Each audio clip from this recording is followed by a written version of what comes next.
and welcome back to the Oklahoma Girls Kitchen. I'm so glad you're here with me today because in this episode I have got an awesome treat for you. This is Alabama tea cakes. I don't know if you've ever heard of a tea cake before. It's not a cookie and it's not a cake, but it sure is good. So let's get started on them. You're gonna love them. Let's start with our flour. And we're going to go ahead and sift this because sifting always makes your cookies and cakes and whatever you're using it in a little lighter. So we'll start with that, and then we are going to add to that our sugar. And the flour that we started with was 4 cups, and then we're going to add 1 3/4 cup of sugar. And we are going to add our butter, which is 2 sticks of butter that's been melted. Then we are adding our eggs, which is 2 eggs lightly beaten. And we are going to add our oil, vegetable oil, which is 3/4 of a cup. And last but not least, that gives it just that wonderful little flavor is vanilla flavoring, which is 2 teaspoons. And we're ready to mix this all together. One of these.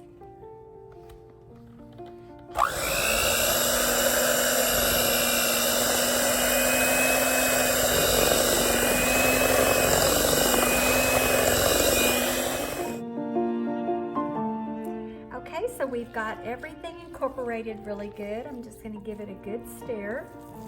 And then what I like about this dough, and I think you will too, is it does not have to go into the refrigerator. We're just going to take it and we're going to roll them out of this bowl onto a parchment paper cookie sheet, and they're going to be about the size of a walnut, and I'm going to show you what to do to the top of them. It's cool. Here we go. We've got our dough ready and we're ready to make these tea cakes. They're going to be about the size of walnuts when we roll them out. And I'm just going to put them on parchment paper. And they're going to be in the oven at 350, which I already preheated, about 11 to 13 minutes.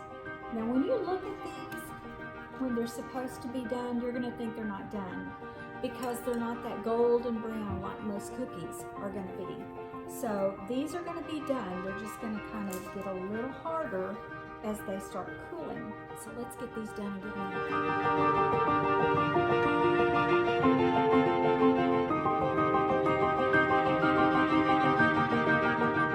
We now have our dough all rolled out into our walnut-sized balls, and we're ready to stamp them. And what I mean by stamp them is I have this glass. It has a little imprint on the bottom, so I'm going to stick it in sugar and I'm going to stick it on top of the dough, and you're going to see what it looks like. So we're going to go ahead and start stamping. Now if you need to wet the bottom of your glass along the way, and just do it with your finger, just a little bit. You don't want to put too much on it or it will make the top of the tea cakes a little bit wet. And if they start sticking to the bottom, they'll just lift right off. Isn't that a pretty design on it? I just love it. Okay, so let's let them go in and do their thing. I'm so excited about these. These were my grandmother's tea cakes. She made these as long as I can remember as a kid. And what I really remember about her is when we would go to Alabama to see her, we called her Big Mama. Even though she was 4'8" and 80 pounds, she was a tough little woman and she could cook. And what I remember well about this was she would put these tea cakes in a pillowcase and hang them on her back door, tie them to the doorknob, and every grandchild, every child that went in and out that back door playing could reach in that pillowcase and get a tea cake. So to me, that was a big cloth cookie jar. And that's what I remember when I see these tea cakes and I taste them. It's all about my Big Mama and the years that she made these.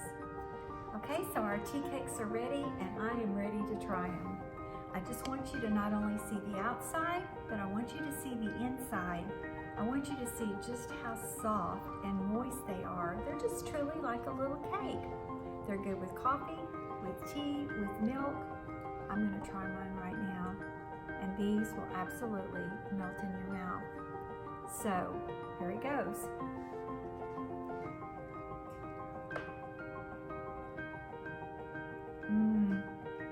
It's just like I remember.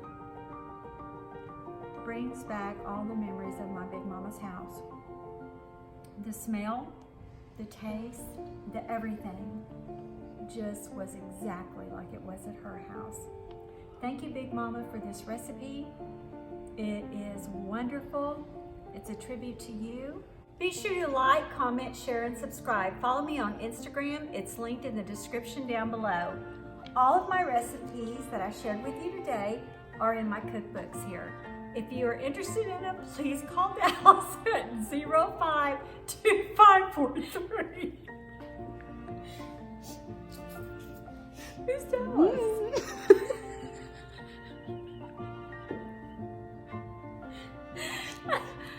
Okay. And until I see you next week, best wishes from the Oklahoma Girls Kitchen. Bye, y'all.